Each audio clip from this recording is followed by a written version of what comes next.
5페이지. 형사소송법의 성격입니다. 형사소송법의 성격. 여러 가지가 있죠? 네모 1번에서 4번까지. 타이틀만 보시면 형사소송법은 공법이면서 그 다음에 사법법이고, 사법이라는 것은 여기 사법이라는 것은 판단한다는 뜻입니다. 알겠죠? 판단한다. 그래서 형사소송법은 판단하는 법이다 이 말이야. 사법. 판단하는 법이다. 어떤 것을 판단합니까? 형사소송을 통해서 유죄 무죄를 판단하죠. 그래서 유무죄 판단이라는 판단 사법법이다 이런 얘기고, 또 형사소송법은 형사법이다. 그렇죠? 형사법 속에 뭐가 있다고 했지? 형법, 형사소송법 이렇게 있다고 했죠? 형사법이다. 그 다음에 형사소송법은 절차다. 어떤 절차? 수하공판 집행이란 절차라고 했죠? 오케이. 눈으로 보시면 됩니다. 됐습니다. 넘어가시고. 이렇게 쭉쭉 넘어가는 거야. 중요한 거 위주로 설명한다고 했습니다. 시험에 나오는 거 위주로. 그때 집중을 하셔야 됩니다. 이렇게 쭉 보시면서. 6페이지입니다. 6페이지에 형법과의 비교.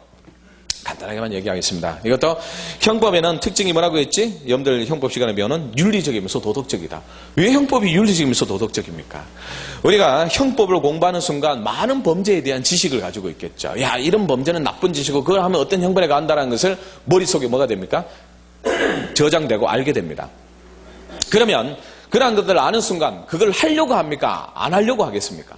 해서는 안 된다는 것을 알게 됐죠. 그러니까 여러분들 법을 공부 많이 하는 사람들은 상당히 도덕적으로 바뀌게 됩니다. 남들한테 피해를 주지 않으려고 하는 노력을 합니다. 저도 상당히 그렇습니다. 남들한테 피해 주지 않으려고 하고 부딪히지 않으려고 합니다. 그래서 법을 공부 많이 하게 되면 그렇게 됩니다. 저도 법을 공부하기 전에 나이 어렸을 때는 그렇지가 않았습니다. 그런데 계속 법을 공부하고 지금 계속해서 강의를 하잖아. 그러면서 그게 몸에 완전히 잠재의식이 박혀 있습니다.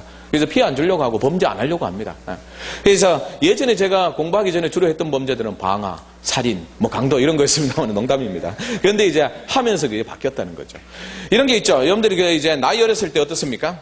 대학 다니면서 1, 2학년 때, 대학 1학년 때 아무 개념 없을 때 그때 뭐랍니까? 야, 오늘 나이트클럽 가서 여자들 꼬셔가지고 모텔 끌고 가고 이런 얘기들 스스로 하는 얘기 아닙니까? 그리고 아니 그런 친구들 말이야. 여러분들이 다 그랬다는 게 아니고, 아니면 또 이런 친구들도 있죠. 질 나쁜 애들 중에서는 보십시오. 야, 내가 그 어떤 데이트 강간에 쓰는 약물을 구했는데 그 약물을 가지고 물뽕이라고 속칭 얘기를 하는 거죠. 마약류입니다 이거. 그걸 가지고 야, 내가 구매했어. 인터넷에서 누가 팔기를 구매했어. 네이버 중고나라에서 구매했어. 이럽니다. 그래서 그걸 구매합니다. 그런데 그거 구매할 때까지도 난 사용 안 했는데 뭔 죄야 이렇게 얘기하겠지만 형법을 공부하는 순간 엄청난 범죄라는 걸 알게 되죠. 마약은 소지하는 것만으로도 어떻게 됩니까? 마약류 소지죄 아주 중벌에 처합니다. 그리고 현행범 체포까지 되는 거죠. 그걸 가지고 나이트클럽 갑니다. 그 자체가 뭡니까? 범죄입니다. 엄청난 범죄를 하는 거죠. 아무런 죄의식 없이 하는 거죠. 그런데 알고 보니까 엄청난 범죄라는 걸 알게 됩니다. 형법을 공부하면서 알게 되는 거죠. 그래서 공부하면 할수록 나쁜 짓을 하게 되지 않습니다. 그래서 우리 법제처에서 저도 그쪽에 교육 전문가로 되어 있습니다만은 법제처에서 요즘 뭘 많이 하는가 하면 각 중학교, 고등학교 가서 법교육을 시킵니다. 형사법 교육을 일부러 시킵니다. 왜? 그래야지만 애들은 나쁜 짓을 덜 한다는 거죠. 알고 있어야지만. 그게 바로 윤리적, 도덕적이다. 이런 말을 쓰는 겁니다. 그래서 형법을 공부하면 할수록 도덕적이 되는 겁니다. 사람은. 그러나 워낙 나쁜 사람은 어떻게 하겠습니까? 그걸 오히려 악용하기도 하는 거죠. 그 다음에 형사소송법. 형사소송법은 바로 뭡니까? 설명서와 같습니다. 기술적이다. 이렇게 얘기하죠. 설명서. 그래서 설명서고 기술적이다. 이건 어떤 얘기입니까? 형사소송법에는 어떤 가치 판단이 들어가 있지 않습니다. 그러니까 수사는 어떻게 진행하고 법원의 재판은 어떻게 진행하고 형의 집행은 어떻게 한다. 설명만 하고 있는 거죠. 그 이상은 없습니다. 그걸 바로 배우는 게 또 형사소송법의 공부고. 오케이, 됐습니다. 그래서 형사소송법을 공부하시면서 여러분들이 이제 처음에 야, 내가 나름대로 어떤 비판한 걸 좋아하고 분석한 걸 좋아한다. 이런 친구들은 나름 좀 똑똑하다고 했던 친구들은 이제 수업 들으면서 자꾸 어떤 질문들을 하는가 하면 아니 교수님 그러면 이런 상황일 때는 이렇게 돼야 되는 거 아닙니까? 이 법은 잘못된 거 아닙니까? 자꾸 법을 비판하려고 합니다. 그래서 형들은 법을 비판할 수 있는 대상의 것이 아닙니다. 지금 법이라는 것은 이미 만들어졌고 우리가 지켜야 되는 겁니다. 그래서 비판하려고 하면 안 되고 이 법을 어떻게 하려고 노력해야 됩니까? 이해하려고 노력해야 됩니다. 해석하려고 노력하고 아 이렇구나 라면서 해석해야 되고, 판례가 나오면 판례라는 것을 제시한 사람 누굽니까? 대법관들이죠. 그건 엄청난 전문가입니다. 최고의 경제 이런 전문가입니다. 이 형사사건에 있어서만큼은, 이 사건에 대해서만큼은. 그런데 여러분들은 이제 그 판례를 비판하려고 합니다. 비판하면 안 된다는 거죠. 그래서 판례는 이렇게 봤구나라는 것을 그대로 해석하고 이해만 하셔야 되는 겁니다. 그게 최대한 빠르게 공부하는 방법입니다. 수험생으로서 말이죠.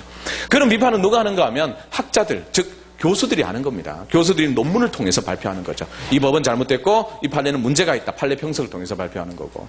저도 논문 활동 많이 했을 때는 학회에서 그걸 발표하고 이렇게 하는 겁니다. 그게 이제 또 초안이 되고 법을 다음에 개선하는데 자료가 되기도 하는 거죠.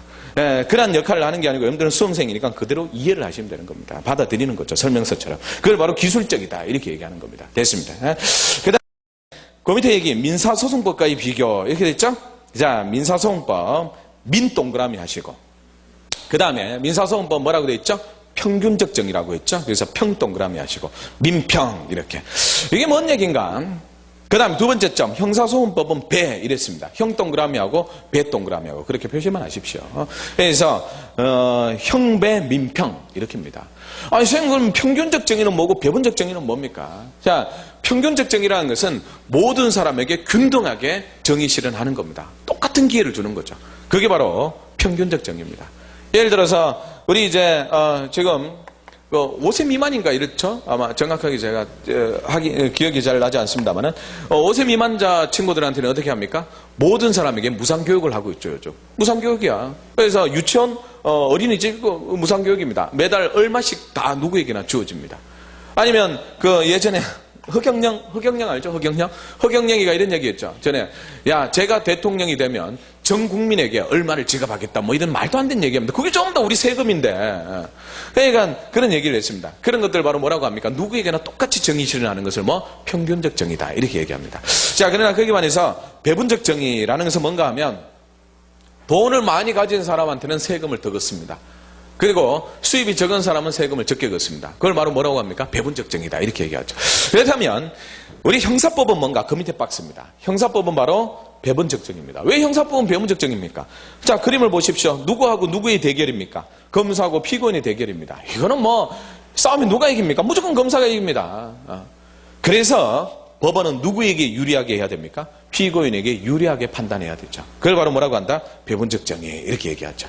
그래서 피고인에게 유리하게 판단해주기 위해서 피고인에게 힘을 실어주기 위해서 나오게 된 5가지가 우리 형사소송법의 기본 이념입니다. 그래서 내용 소극적 실체 진술주의, 무죄 추정의 법리, 의심스러울 때는 피고인의 이익으로 변호인 제도, 검사의 입증 책임, 검사가 기소했으니까 검사가 범죄를 증명해야 된다는 입증 책임, 요 5가지를 묶어 두십시오. 자, 지금부터 이제 처음으로 묶고 줄치는 게 나왔습니다만은 묶어라, 줄쳐라 이런 것들은 전부 다 어떤 색깔로 해야 된다고? 파란색입니다. 알겠죠? 빨간색이라고 하는 그 문장만 빨간색으로 하십시오. 중요한 것만 빨간색 표시를 해야 되니까. 자, 그래서 묶어둡니다. 자, 요 5가지를 우리는 형사소송의 기본 이념으로 배우게 됩니다. 왜? 이게 바로 배분적 정의 실현이니까 됐습니다. 이런 배분적 정의를 실현했는데도 불구하고 우리가 무죄 판결률은 몇 프로가 되겠습니까? 평균 2%입니다. 2%. 100건 중에 2건이 무죄입니다. 그럼 나머지는 전부 다 유죄입니다. 물론 형식 재판도 있지만. 아니 선생님 최근에는 올해만 특이하게 한 10%까지 올라 넘어갔습니다. 그건 왜 그런가 하면 과거의 위헌 결정으로 무죄가 대거 많아졌기 때문입니다. 일시적인 현상일 뿐이고 평균 일반적인 사건은 무죄 판결률이 2%밖에 되지 않습니다. 예전에 1%였어. 좀 올라왔는 게 2%입니다. 그러니까 그건 왜 그런가 하면 검사는 자 수사기관에서 뭘 합니까? 여러분들은 일반적으로 말도 안 되는 얘기 같지만 여러분들이 이제 경찰이 돼 보십시오. 경찰이 돼 보면 여러분들이 힘들게 수사를 해서 뭘 얻었습니까? 확정, 증거를 얻었겠죠. 그런 증거가 다 만들어져서 기소되는 거니까 무죄 판결률은 낮을 수밖에 없는 겁니다. 알겠죠? 그래서 그렇게 이러한 배분적 정의 실현했는데도 불구하고 무죄 판결은 1%밖에 안 되는 거예요. 그 정도로 배분적 정의가 기본이 돼야 된다는 얘기입니다. 형사법에서는. 만약 이게 아니라면 아마 그냥 99.9%가 아마 유죄겠죠. 그 다음에 두 번째는 민사법. 민사법은 원고하고 피고, 자, 여러분들 이혼소송합니다. 남편과 그 다음에 부인입니다. 이 둘이 싸우는데 누구에게 유리하게 해야지. 말도 안 되는 얘기죠. 둘 다 똑같이 해줘야 됩니다. 그걸 바로 평균적 정의다. 이렇게 얘기하는 거죠. 됐습니다. 그런 얘기. 민사법은 평균적 정의다. 넘어가겠습니다. 8페이지입니다. 제2절에 넘어와서 형사소송법의 법원과 적용 범위라고 했습니다. 자, 먼저 타이틀 1번에 제목 보시면 형사소송법의 법원이라고 있습니다. 자, 형사소송법의 법원이라고 하면 뭔가? 형사소송을 담고 있는 법에는 어떤 게 있냐 이 말입니다. 형사소송 절차를 담고 있는 법. 선생님, 형사소송을 담고 있는 법은 형사소송법만이 형사 절차를 다루고 있는 거 아닙니까? 그렇지가 않습니다. 아주 많은 형태의 법들이 형사 절차를 다루고 있습니다. 어떤 게요? 대표적으로 예를 들어 소송 초청에 관한 특례법, 아니면 특정강력범죄, 아니면 그것뿐만 아니라 성폭법도 생각해봐. 성폭법.